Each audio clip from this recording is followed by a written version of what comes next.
وعافية الأبدان وشفائها ونور الأبصار ونوائها وعافية الأبدان وشفائها وعلى آله الأطهار وأصحابه الأخيار وعلى من على دربه إلى يوم المحشر. أما بعد، أحييكم بتحية الإسلام وهي السلام عليكم ورحمة الله وبركاته.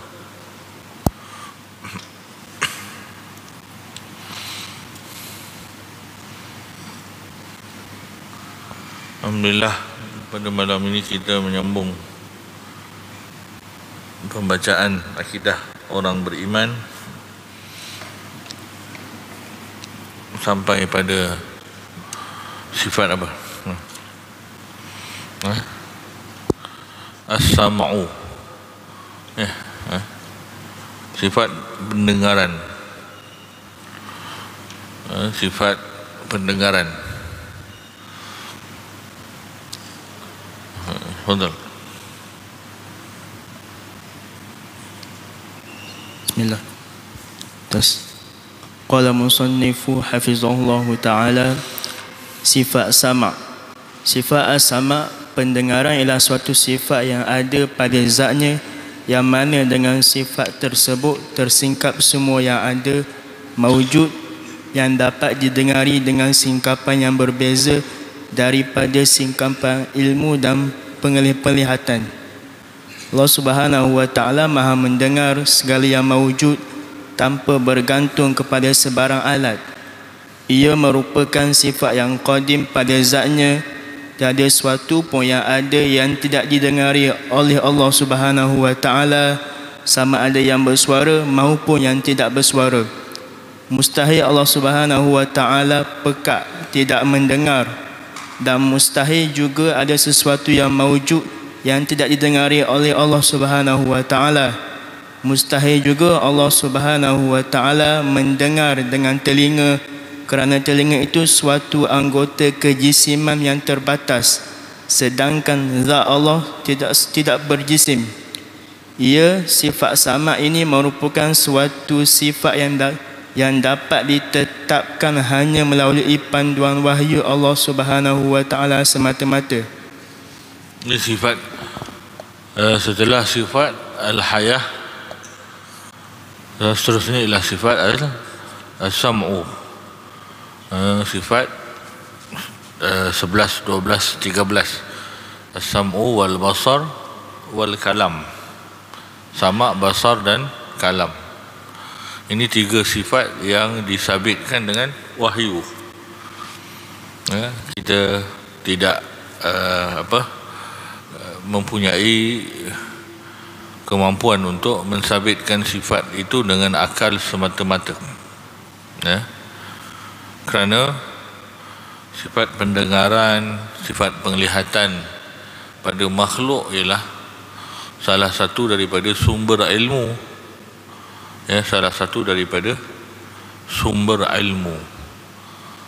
Padahal Allah Subhanahu wa ta'ala sudah sedia bersifat dengan ilmu. Bila Allah Subhanahu wa ta'ala sudah sedia bersifat dengan ilmu, maka tidaklah secara akal mengatakan wajib Allah itu bersifat dengan pendengaran dan penglihatan, kerana tidak mempunyai petunjuk yang menunjukkan Allah itu bersifat dengan kedua-dua ini. Kenapa? Apabila dilihat pada diri kita, sifat pendengaran dan penglihatan itu adalah apa? Sumber ilmu. Sumber ilmu, panca indera. Jadi Allah Subhanahu wa ta'ala tidak mempunyai ilmu yang perlu ditambah, ataupun Allah tidak bermula dengan kejahilan. Jadi akal manusia ataupun ulama mengatakan akal tidak dapat mensabitkan wajibnya Allah bersifat dengan pendengaran dan penglihatan. Maka bagaimana kita mensabitkan pendengaran dan penglihatan bagi Allah? Iaitu Al-Quran, daripada dalil wahyu. Allah SWT berfirman, wa huwas samiul basir. Dia maha mendengar lagi maha melihat. Jadi maha mendengar dan melihat itu disabitkan dengan jalan wahyu semata-mata. Maka kita katakan Allah maha mendengar dan maha melihat tanpa mempunyai kebaharuan, tanpa mempunyai keterbatasan. Jadi tak ada benda yang Allah tak dengar. Selagi mana dia ada, maka Allah itu dengar apa yang wujud. Begitu juga Allah melihat. Tidak ada yang Allah tidak melihat. Selama mana dia itu wujud, maka Allah lihat. Jadi sifat mendengar dan melihat ini adalah sifat yang tidak terbatas pada Allah Subhanahu wa taala. Juga tidak berhajat kepada alat. Maknanya Allah Taala tidak mendengar dengan telinga, tidak mendengar dengan perantaraan gelombang, dan tidak juga melihat dengan mata, tidak melihat melalui perantaraan cahaya. Mana Allah itu maha mendengar dan melihat tanpa mempunyai sebarang alat, tanpa mempunyai sebarang anggota. Allah mendengar tanpa apa? Tanpa anggota telinga. Allah melihat tanpa anggota mata. Jadi orang kata, boleh ke melihat tanpa mata? Tidak melazimkan melihat mesti dengan mata, kan? Sebab ada mata yang tak melihat. Ada tak mata yang tak melihat? Itu menunjukkan tidak saling melazimi mata dan melihat. Betul? Kerana ada mata yang tidak melihat dan bolehlah melihat tanpa mata juga. Begitu. Tidak melazimkan melihat itu mesti dengan mata. Sebagaimana adanya mata yang tidak melihat. Boleh. Kenapa Allah tidak melihat dengan mata, tidak mendengar dengan telinga? Kerana itu semua sifat fizikal. Allah tidak bersifat dengan fizikal. Allah tidak bersifat dengan fizik. Allah tidak jisim. Allah tidak partikel. Allah tidak jirim, tidak mengisi ruang. Jadi Allah apa? Allah itu wujud tanpa tempat dan masa. Maka dia maha mendengar tanpa tanpa anggota. Maha mendengar tanpa anggota lihat. Tanpa anggota dengar, iaitu telinga. Dan tanpa juga melalui ada gelombang yang masuk ke rongga. Ini tajuk samak dan basar ini hanya untuk mensabitkan kita Allah maha mendengar dan maha melihat. Melihat apa? Maha mendengar apa? Benda yang ada. Benda yang ada. Ketika benda itu ada, maka Allah lihatlah. Makna kalau kita belum lahir ataupun tidak diciptakan, maka kita tak adalah dilihat oleh Allah. Tapi setelah kita wujud, maka Allah lihat kita. Semua benda wujud, Allah lihat. Semua benda wujud, Allah lihat. Semua benda wujud, Allah dengar. Kita Allah dengar tak? Kita Allah dengar. Allah dengar kita. Jadi Allah lihat kita, Allah dengar kita. Allah bukan dengar bunyi saja, Allah dengar semua yang wujud.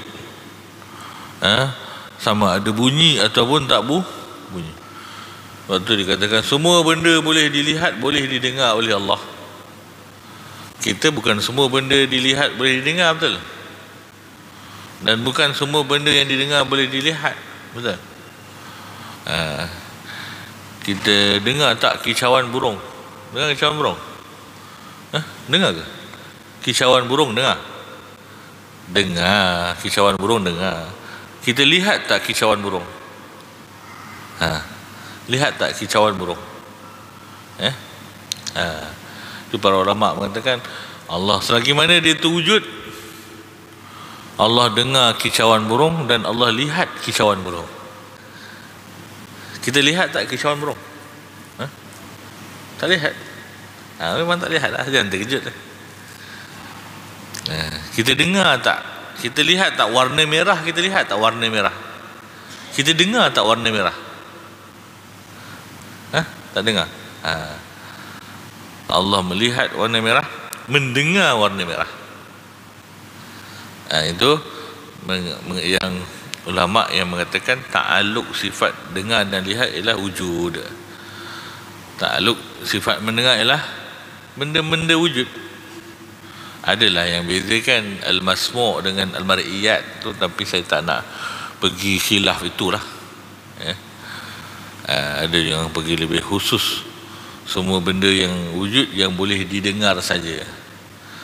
Tapi saya tak pergi ke situ. Cuma secara pendapat yang kebanyakan, ta'alluq sifat sama' dan basar ialah maujudat. Maujudat mana benda wujud. Warna merah wujud tak? Warna merah wujud. Bila warna merah wujud, boleh didengar tak? Kita tak boleh dengar, Allah boleh dengar. Allah boleh dengar warna merah, Allah boleh lihat kicauan burung. Kalau Allah boleh lihat warna, Allah boleh lihat rasa pedas. Rasa pedas wujud tak? Wujud. Kalau dia wujud, maka Allah boleh lihat, Allah boleh dengar. Beza kita dengan Maturidiyah, 3 sifat lain itulah. Dia ada berapa sifat? Sifat singkapan ni, hawas kan, sifat hawas. Berapa sifat? Sebenarnya singkapan ni ada 5. Kalau bahasa kita deria lah, deria. Tapi bahasa Allah tak dipanggil deria.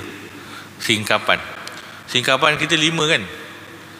Lihat, deria lah, deria lihat, deria dengar, rasa, bau, sentuh. Betul? Sentuh. Dia panggil sifat idrak. Sifat idrak, sifat cerapan, sifat cerapan, mencerap. Sifat mendapat, sifat dapatan. Jadi kita mendapati melalui 5 panca indera ini kan. Kalau tak ada salah satu panca indera ni, kita kekurangan ilmu. Dia kata man faqada hasan,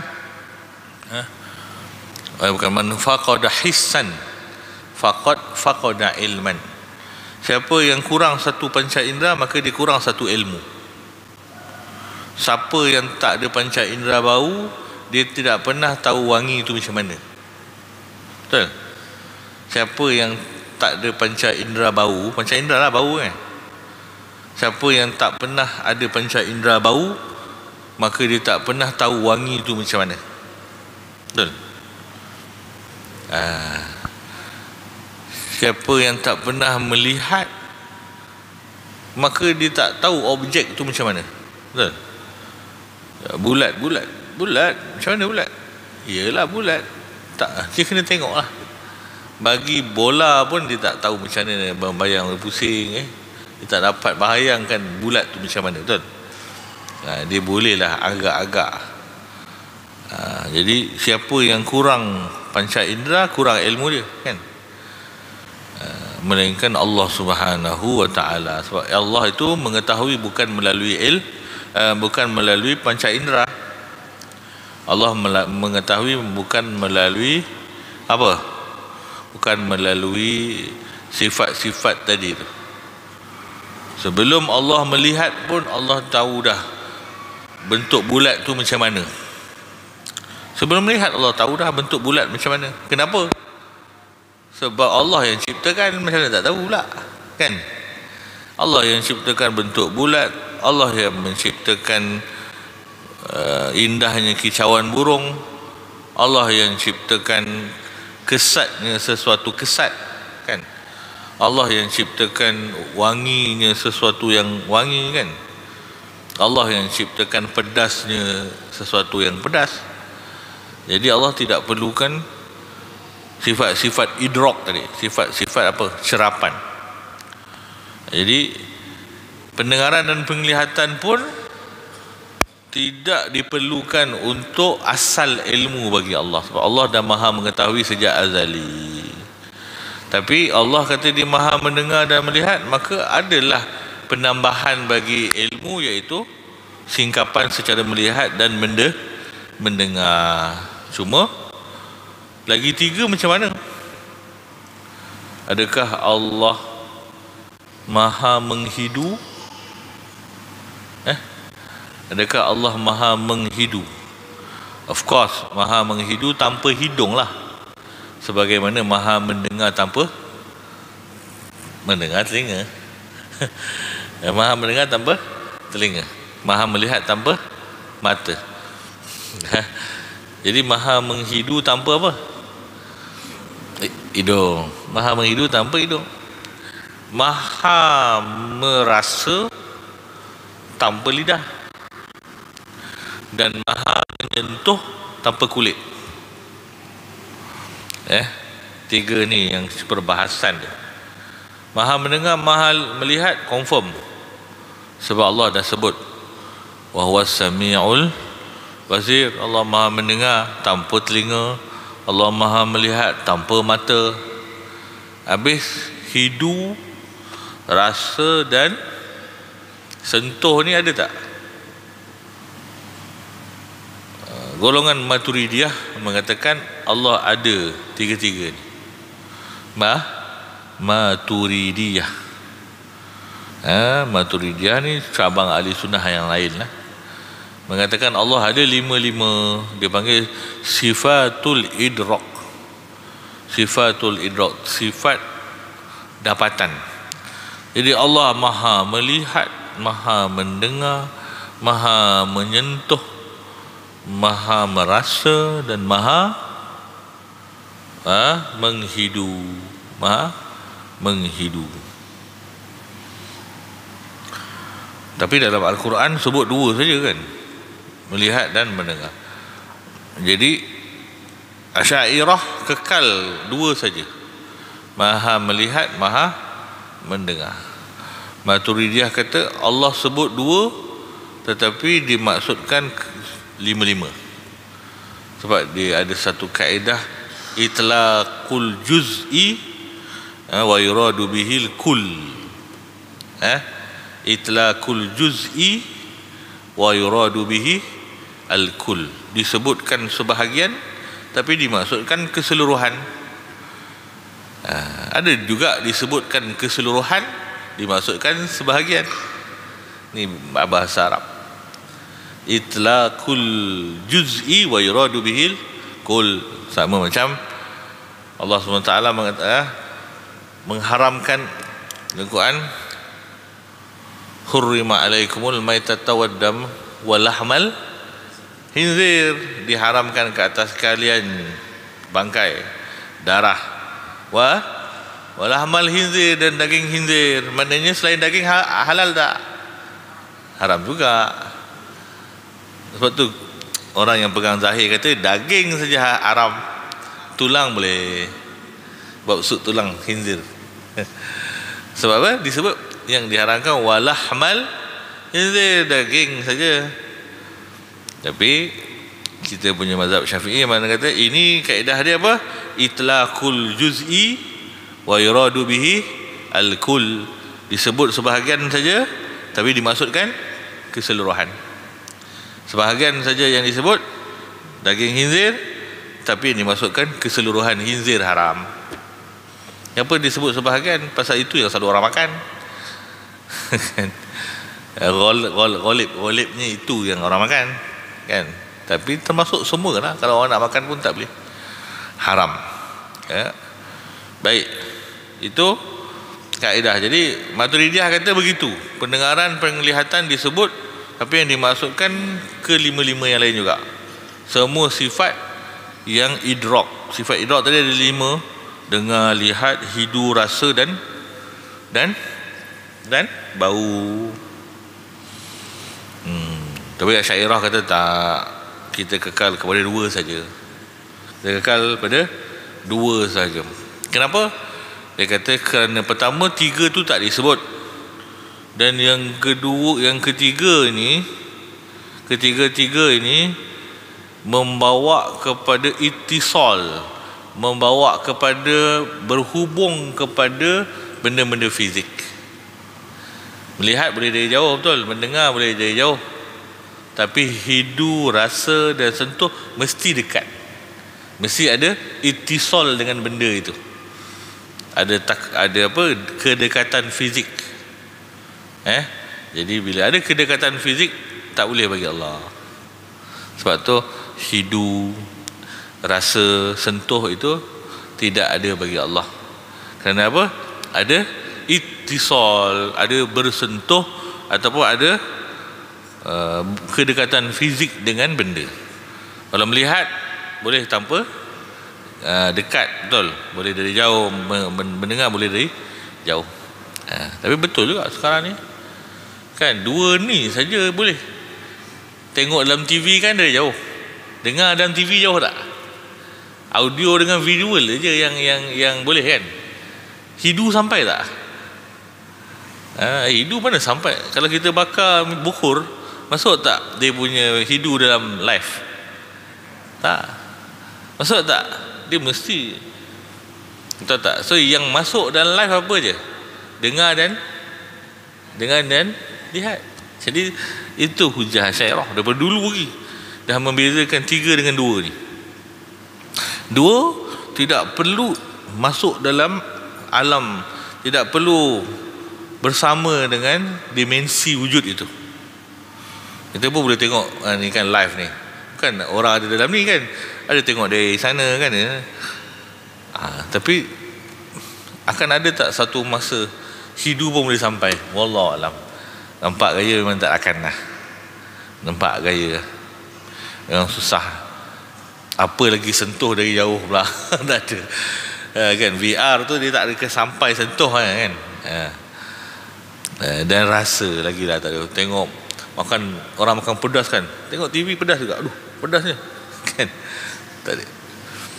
Jadi maknanya Asy'ariyah ni dia menjangkau masa lah.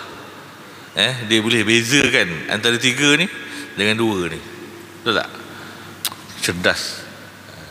Asy'ariyah kata Allah tak ada sifat dengar, tak ada sifat sentuh, tak ada sifat hidu, tak ada sifat rasa. Pertama tak disebut, dan yang kedua, ketiga-tiga ini memerlukan ittisal, memerlukan penghubungan, memerlukan dekat jasmani.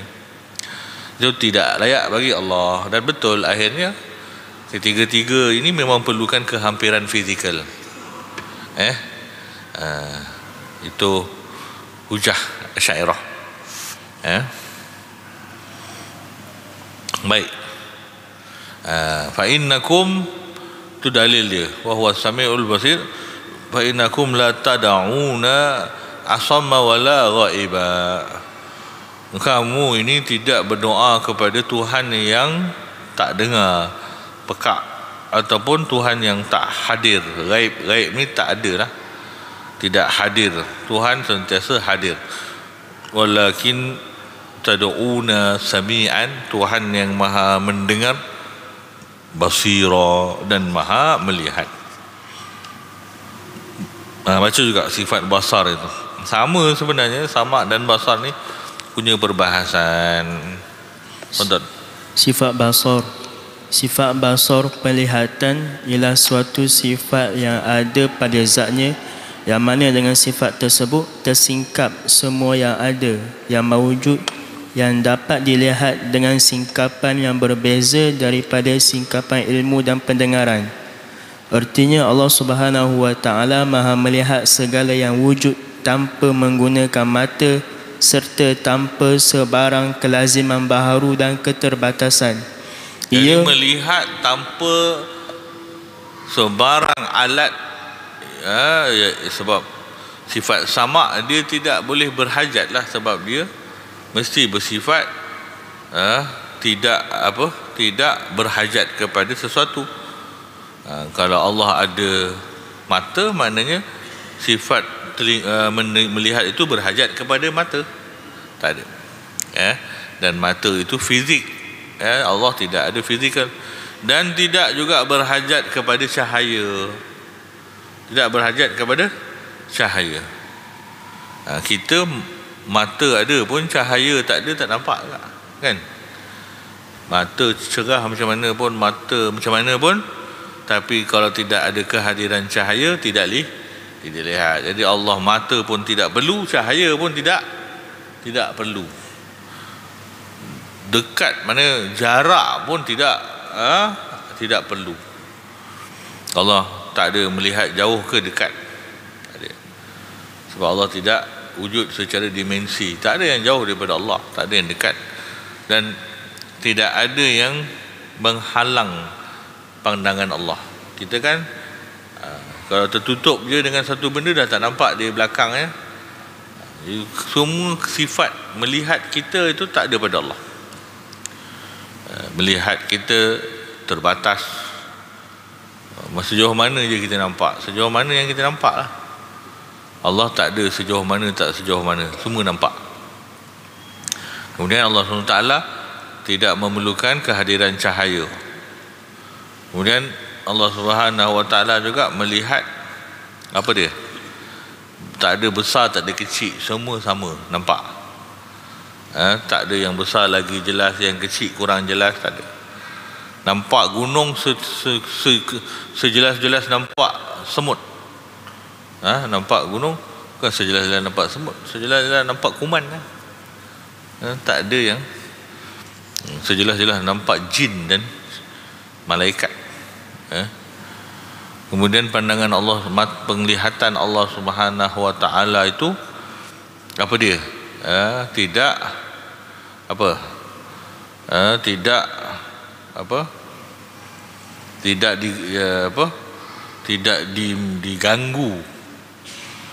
diganggu.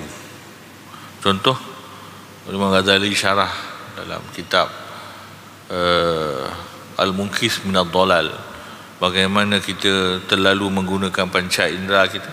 Panca indera kita kadang-kadang boleh diganggu, confusing, terganggu dengan perbezaan jarak. Contoh, kita jauh sangat, benda elok dia sfera tapi jadi bulat. Betul tak? Bulat dengan sfera beza tak? Beza. Kalau kita letak bola kat depan kita, nampak sfera ke bulat? Sfera. Kalau dekat sfera, kan? Betul tak? Kalau dekat sfera lah, kalau bulat macam siling ke. Tapi kalau kita letak bola jauh-jauh kan jadi bulat juga. Kita letak siling, tengok bola, macam sama je, dua-dua bulat kan. Jadi bulat. Jadi jauh dan dekat pun mengganggu kita untuk faham besar dia tu. Sebab kadang-kadang kita letak siling, letak sebelah bulan, kita tengok siling lagi besar daripada bulan kan. Itu gangguan kejauhan dan dekat. Lagi satu ialah kegangguan dengan biasan cahaya. Kalau kita masuk kayu yang pensel yang tegak dalam air, jadi bengkok kan, dia jadi bengkok. Itu gangguan lagi. Allah tidak terganggu. Maknanya bila masukkan pen dalam tu cahaya, masukkan pen dalam air, kita nampak bengkok, Allah masih nampak lurus. Tidak terganggu dengan pembiasan. Allah nampak nafsul amar, sebagaimana ianya begitu, begitulah Allah lihat. Sebagaimana begitu, begitulah Allah lihat. Azan dulu ya. Azan ada ke semua orang dah ada? Ada lagi ada. Okey, fadal. Kau apa?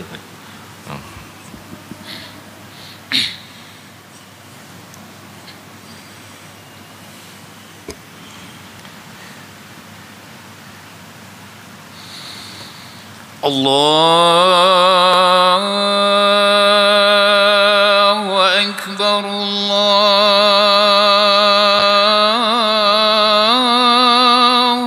Akbar. Allahu Akbar, Allahu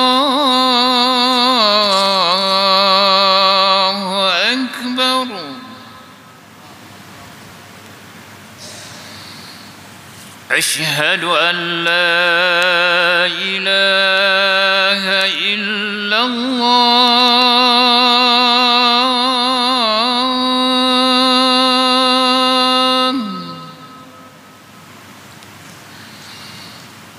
أشهد أن لا إله إلا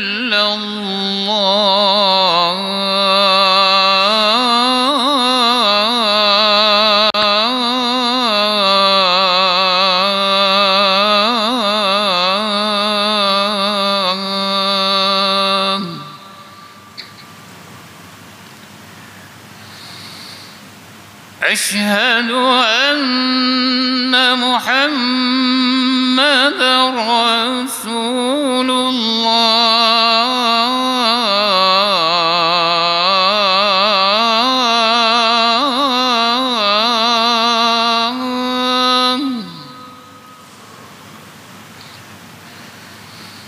أشهد أن محمدا رسول الله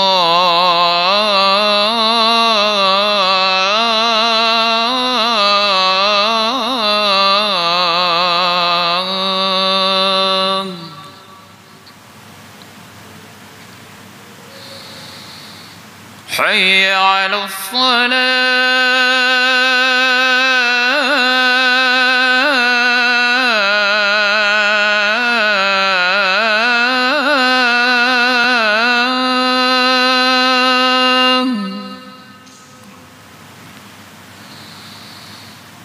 حي على الصلاة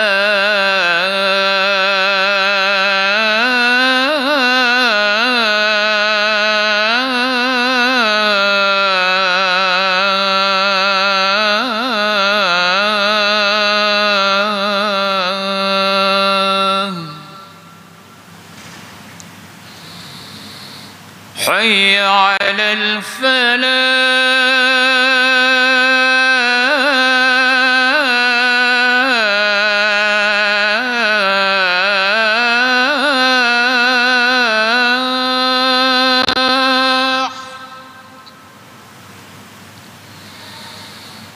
حي على الفلاح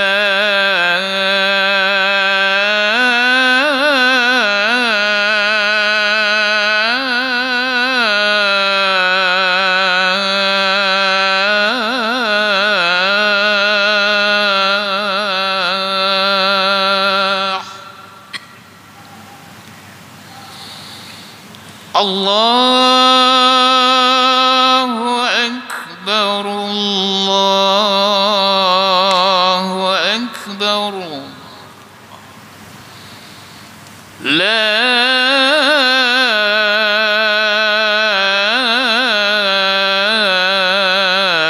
إله إلا الله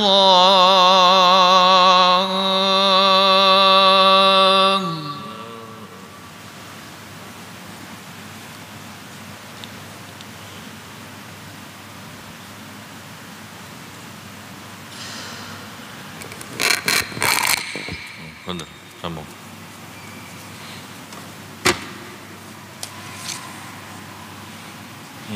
Ia merupakan suatu sifat yang qadim pada zatnya dan tidak berubah-ubah. Seperti mana juga sifat mendengar, sifat melihat juga ditetapkan secara nakli semata-mata. Mana dalilnya ialah wahyu. Akal tidak ada jalan untuk menetapkan Allah bersifat dengan melihat. Secara pendapat yang kuat dalam Asy'ariyah, dalil sifat melihat ialah wahyu semata-mata. Banyak akal tidak mensabitkan wajibnya Allah bersifat melihat. Kenapa? Kerana kalau Allah tidak melihat pun Allah dah maha mengetahui. Jadi kalau Allah maha mengetahui, ilmu yang dia tahu kepada semua benda tu sedia ada, tak melihat pun tidak mengurangkan Allah. Tapi Allah SWT sebut dia maha melihat, maka maha melihatlah dia. Ini juga menunjukkan bahawasanya Ahli sunnah wal jamaah, Asy'ariyah dan Maturidiyah berpegang juga dengan dalil wahyu, tidak tolak wahyu, kan? Jadi ada salah faham mengatakan kita ini menggunakan akal saja. Tak, wahyu pun kita guna kalau tidak bertentangan dengan akal. Kalau bertentangan dengan akal, sudah tentulah kita kena pakai akal dulu, kerana akal itu Allah ciptakan untuk memahami wahyu, kan? Kalau akal digunakan untuk memahami wahyu, kita tidak menjadikan akal sebagai ukuran untuk memahami wahyu, jadi apa guna Allah ciptakan akal kepada kita, kan? Bezanya kita boleh beza dengan Mu'tazilah. Mu'tazilah ini dia tak terima kalau tak boleh faham dengan akal. Tak boleh faham dengan akal tidak menafikan benda tu wujud. Tapi kalau menyalahi akal, maka itu tak boleh wujud, ya. Sebab tu konsep mustahil akli ni kena faham elok. Mustahil akli ni apa yang mustahil secara akal? Anak lahir sebelum ayah, itu mustahil akal. Kerana anak tu musabab, ayah tu sebab. Musabab tak boleh mendahului sebab. Betul? Itu mustahil akal. Tapi kalau harimau memandu kereta, itu tak mustahil akal. Tak faham macam mana harimau boleh memandu pula kereta. Benda yang tak boleh kita nak faham dengan akal, tak semestinya tak boleh berlaku. Itu masih dalam kuasa Allah, kan? Dia panggil kalau benda tu berlaku ialah khariqun lil adah, benda mencari adat ataupun perkara luar biasa. Jadi kena beza. Akal terima benda yang tidak rasional, tetapi tidak terima benda yang tidak logical. Logik ni bertentangan dengan asas akal yang jelas. Kena beza. Anak lahir sebelum ayah dengan lembu memandu kereta, dua-dua beza. Lembu memandu kereta memang tak pernah berlaku, tapi kalau Allah cipta boleh aja. Tapi Allah tak boleh cipta anak lahir sebelum ayah. Itu mustahil akal. Sebab mustahil akal ni sampai bila-bila pun tak akan jadi. Baik, itu. Tapi Mu'tazilah dia tak boleh beza benda ni. Dia tak boleh beza. Sama ke Wahabi pun ada dia tak boleh beza ke. Jadi dia cakap, kenapa Allah kita kata lam yalid wa lam yulad, Allah tak boleh melahirkan, mustahil Allah melahirkan. Itu sifat fizikal. Allah tak ada fizikal untuk melahirkan anak. Betul? Allah tidak wujud secara fizikal. Dia kata, kalau Wahabi kata Allah itu tak boleh melahirkan anak, sebab dia kata tak boleh melahirkan anak. Tapi kalau dia tak sebut, maka boleh je nak lahirkan anak. Itu cara dia. Maknanya kalau Allah kata tak boleh, baru tak boleh. Tapi kalau Allah tak nafikan, boleh je apa-apa. Faham? Jadi kita kata, boleh ke Allah matikan diri dia, kan? Dia kata, kalau Allah kata dah hayyun la yamut, dia hidup tak mati. Tapi kalau Allah tak nafikan mati, bolehlah dia mati. Macam tu pula. Bahaya dia orang macam tu. Dia tak faham, bagi dia Allah tu tak ada kemustahilan, melainkan apa yang dinafikan. Itu saja. Kita kata Allah nafikan sebab benda tu mustahil lah. Allah menafikan sebab benda tu mustahil lah, kan? Bukan sebab semata-mata nafi, tapi sebab mustahil. Baik. Macam mana perkataan Imam Nawawi di syarah hadis, innallaha la yanam, innallaha la yanam, Allah tu tidak tidur. Itu dalilnya dalil wahyu. Innallaha la yanam wa la yanbaghi lahu ayyanam, dan tidak sepatutnya bagi Allah tu tidur. Itu dalil akal. Allah tidak tidur dan tidak sepatutnya Allah tu tidur. Mustahil akal lah tu. Jadi kita faham. Ada yang memang mustahil akal walaupun Allah tak sebut, maknanya bila sebut laisa kamitslihi syai', Allah tak sama dengan makhluk. Tapi mereka kata kalau Allah tak sebut, maknanya bolehlah sama dengan makhluk. Kalau Allah tak nafikan. Ini masalah. Sebab akal tak ada ruang untuk menafikan kemustahilan bagi Allah sama sekali. Jadi kalau Allah tak nafikan, akal tak boleh nafikan. Ayah gitu. Faham? Maksudnya semua benda yang tak layak bagi Allah, Allah kena nafikan. Kan? Tak boleh lah. Allah dah bagi kita akal, kita tahu juga apa yang tak layak bagi Allah. Kan? Ketika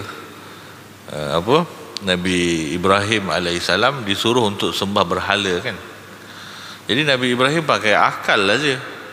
Tuhan ini selayaknya dia bersifat dengan apa? Memberi manfaat dan mudarat, betul? Kalau dia tak boleh bagi manfaat dan mudarat, itu mustahil bagi Tuhan, betul?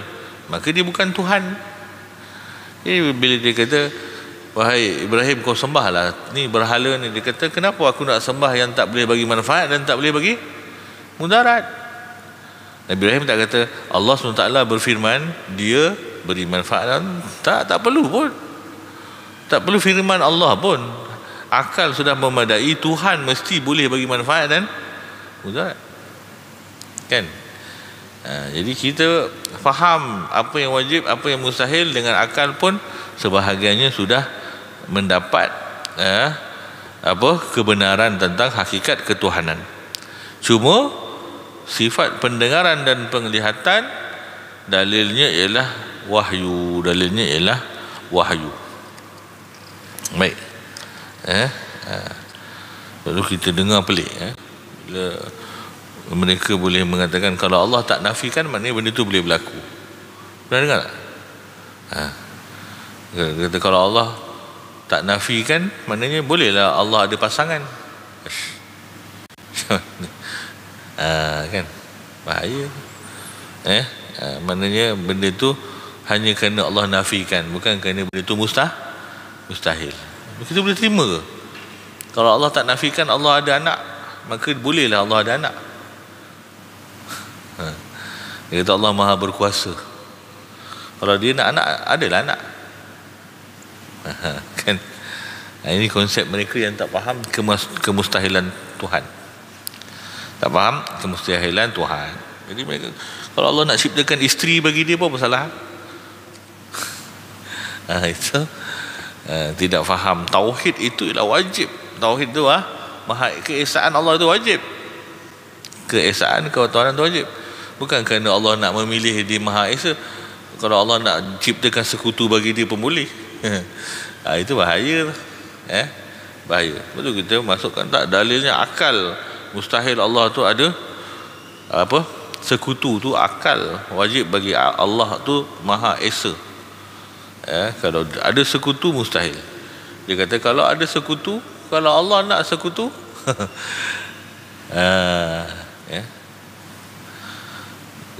masalah. Habis. Jadi kalau macam tu, Allah nak jadikan Tuhan-Tuhan lain sebagai berhala, bolehlah maksudnya kalau macam tu. Jadi tak apalah menyembah berhala. Mungkin Allah ciptakan Tuhan-Tuhan dalam bentuk berhala. Susahlah akhirnya semua benda mesti ada mustahil bagi Allah. Mesti ada yang mustahil bagi Allah. Mustahil tak Allah jadi makhluk? Mustahil. Bukan sebab Allah kata Allah tidak macam makhluk. Memang mustahil pun. Memang mustahil. Habis.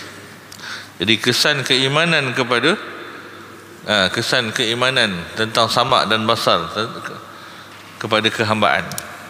Apa kesan dia? Baca. Kesan keimanan kepada kehambaan. Seorang hamba yang beriman dengan sifat pendengaran dan penglihatan Allah Subhanahu wa taala serta yakin bahawa dia sentiasa Maha mendengar dan Maha melihat, pasti akan mensyukuri nikmat pendengaran dan penglihatan dalam dirinya yang dikurniakan oleh Allah Subhanahu wa taala kepadanya. Maknanya kesan keimanan kita bersyukur mendengar dan melihat ini sebahagian daripada sifat nikmat Allah Subhanahu wa taala yang Allah ciptakan pada diri kita dengan tujuan untuk mentaatinya dan meninggalkan maksiat kepadanya. Maka orang yang faham dengan nilai-nilai sifat sama dan basar ini ialah daripada sifat kesempurnaan Allah, akan menggunakannya di dalam konteks kesempurnaan kehambaan, ya. Tidak keluar daripada kesempurnaan kehambaan kerana melihat ianya semua daripada Allah Subhanahu wa taala. Jadi bila Allah bagi sifat kebaikan, mendengar dan melihat itu satu sifat kamal, sempurna, maka sempurnakanlah nikmat itu dengan pendengaran dan penglihatan ialah sifat sempurna, maka sempurnakanlah kegunaannya dengan kehambaan. Jangan kurangkan dengan perkara yang merendahkan seperti kemaksiatan dan sebagainya. Wallahu a'lam. Nanti kita sambung pada sifat kalam. Sifat kalam ceritanya panjang, ya. Sifat kalam panjanglah dia punya kalam dia, ya. Tangguhkan dulu, naktafi bihadzal qadar. Aku qauli hadza wa astaghfirullahal azim li wa lakum. Assalamualaikum warahmatullahi wabarakatuh.